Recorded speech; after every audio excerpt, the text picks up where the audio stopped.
being with it, being a natural, taking hold.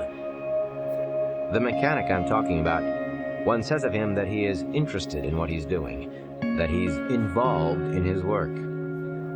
What produces this involvement is an absence of any sense of separateness of subject and object. Zen Buddhists talk about just sitting. What I'm talking about here in motorcycle maintenance is just fixing, in which the idea of a duality of self and object doesn't dominate one's consciousness. When one isn't dominated by feelings of separateness from what he's working on, then one can be said to care about what he's doing. That is what caring really is, a feeling of identification with what one's doing.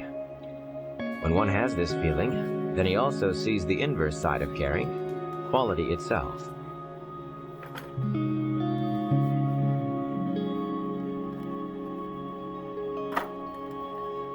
So the thing to do when working on a motorcycle, as in any other task, is to cultivate the peace of mind which does not separate one's self from one's surroundings. When that is done successfully, then everything else follows naturally. Peace of mind produces right values produce right thoughts. Right thoughts produce right actions, and right actions produce work, which will be a material reflection for others to see of the serenity at the center of it all.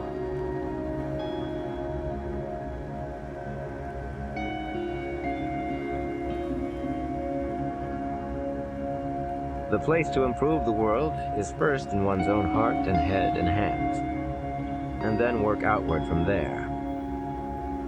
Other people can talk about how to expand the destiny of mankind. I just want to talk about how to fix a motorcycle.